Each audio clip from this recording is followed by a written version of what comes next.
What's with the new iris scanner? Can I still put the S Pen in backward? What happened to 6? You've got Galaxy Note 7 questions, we've got the answers. Hello from Times Square in New York City. I'm Michael Josh, and you're watching Gadget Match. We're here for the launch of Samsung's latest productivity phablet. Let's get right to it. This is our Samsung Galaxy Note 7 hands-on. Before we start, let's get one important thing out of the way. Why Note 7 and not Note 6? Reps from Samsung tell us officially the whole naming change is to achieve a more consistent branding among its yearly flagships. In the case of 2016, you've got the S7, S7 Edge, and Note 7. One number, little to no confusion. That's a good thing. The Note 7 has big shoes to fill. In many respects, it's a bigger version of the S7, the gold standard among 2016 smartphones. But there's also much more about the Note 7.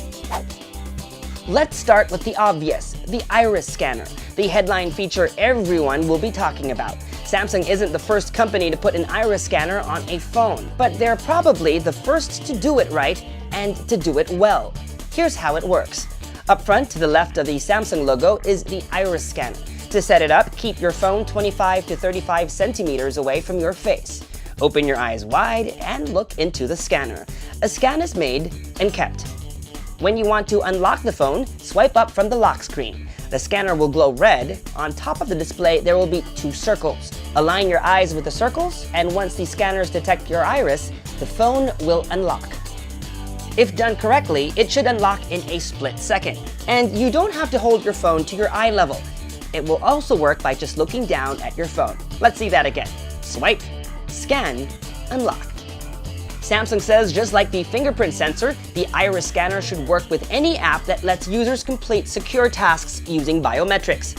Speaking of the fingerprint sensor, it's still there and can be used interchangeably to unlock the smartphone. The iris scanner works best when you don't have glasses or contacts on and doesn't do so well in bright sunlight. It may be the most subtle of changes, but we think the design of the Note 7 is its most important feature. The phone has a dual-edge display, meaning like the Galaxy S7 Edge, it has a curved display on both sides. And nope, there won't be a non-curved model. It's a brave move by Samsung and their way of saying curved displays are here to stay and may soon be the norm. Unlike the S7 though, the curves are a bit steeper. It's the same way when you turn the phone around. It's a very minor adjustment that makes a world of difference. One of my biggest complaints about the S7 Edge is while it is hands down one of the sexiest phones this year, sometimes when you grip the phone, your hands kind of rub against the display, triggering some unintended actions. This was not the case during our time with the Note 7. Design and ergonomics-wise, Samsung has hit a home run. They've been trying for 3 years, and we think they've finally nailed curved phone design. Overall, the design is seamless. You can't tell where the display meets the frame. And because of the slight curves, it feels like the display has no bezels either.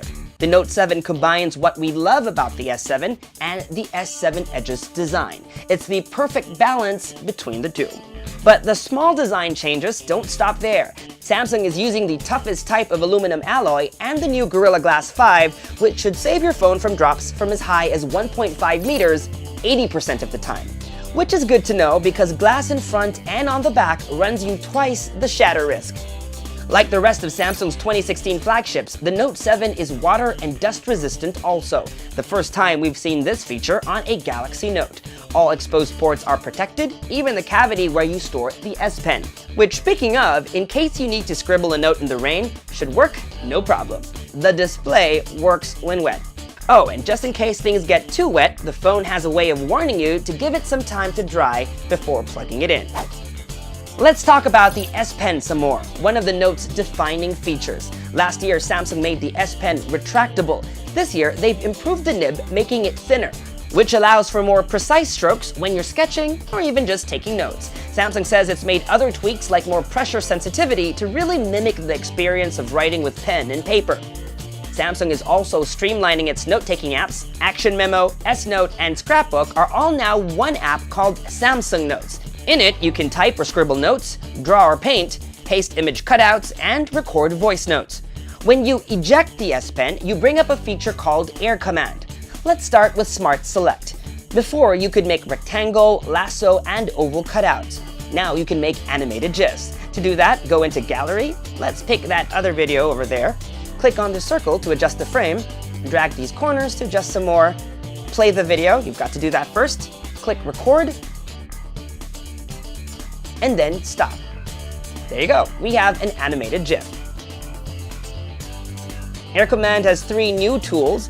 Translate, which does as its name implies. Magnify text, which lets you magnify objects on the screen all the way up to 300%. And Glance, which lets you keep an active app floating as a little thumbnail on your screen. You hover over the thumbnail with your S Pen to bring it up, which is perfect if you need to occasionally glance at one app while working on another. Oh, and we just couldn't resist, so we tried, and the answer is nope. You can no longer put the stylus in backward. The Note 7 camera is exactly the same one that's on the S7, and if you're wondering, that's a great thing. The camera interface looks the same, but now you can swipe up or down to switch between front and back cameras. Swiping to the left brings up live filters, and swiping to the right, camera modes. Autofocus speeds are fast, as you can see here, and resulting images are great. Here's how they fare side by side with last year's model. Photos are consistently good, even in low light.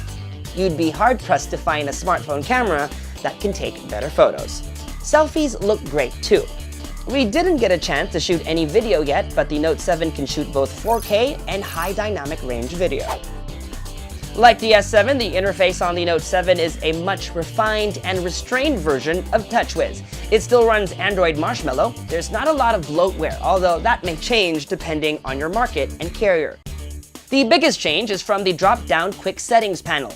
It's minimalist, but functionality has been expanded. You can adjust settings without having to ever leave the panel.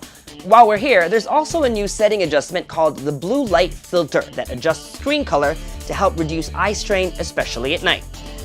The settings menu is also redesigned. It's much simpler, a far cry from TouchWiz of say 2 to 3 years ago. There's a feature called device maintenance that can clear memory usage, among other tricks to speed up performance. Always on display, one of the new features of the S7, is also available on the Note 7. There are now new options for customizing the way always on display looks. You can also now pin your screen off memos, notes you scribble when the display is off, to the always on display. Third-party notifications will also now appear on the always on display, making it more useful. For those spec obsessed, here's a look at the Note 7 spec sheet. Just minor improvements over last year. 64 gigabytes of storage is now the default option, and if that's still not enough, you can pop in a 256 gigabyte micro SD card. Yes folks, micro SD card support is back on the Note. Battery capacity has increased by 17%, but quick charge speeds remain the same, so the Note 7 will take longer to charge than the Note 5. One big change that may inconvenience users but was bound to happen is the phone's new USB Type-C port. The Note 7 will ship with a USB-C to micro USB adapter. But it breaks compatibility with the original Gear VR. But Samsung is making a new USB Type-C version that's also backward compatible with other Galaxy flagship phones. The 5.7-inch Quad HD Super AMOLED display is the same too, except that it now supports HDR video content like many high-end TVs. As always, colors pop, are rich and vibrant. The Galaxy Note 7 begins its global rollout this August. It will be available in black, silver, gold, and a two-toned blue and gold version. Like the Batman S7 Edge, the black Note 7 will be all black instead of black and gray. So, is the Galaxy Note 7 your gadget match? It's too early to make a recommendation, but from what we've seen thus far, Samsung has a winner in their hands. Price will be a big factor in the end, but if you're looking for a phone that has it all, this has got to be it. If you're torn between the S7, S7 Edge, or Note 7, size is one consideration. If you like smaller phones, get the S7. If you like big screens, get the Note 7. Between the S7 Edge and the Note 7, we get the Note 7. It has the same Edge screen functionality, and you get an S Pen if ever you need one. If you've been holding out on that upgrade because of missing micro SD card support, hold out no more. And if you have last year's model but are still tempted, we say definitely consider it. While the Note 5 is still a very capable phone, the bigger camera, weatherproofing, and updated design on the Note 7 may just be worth it.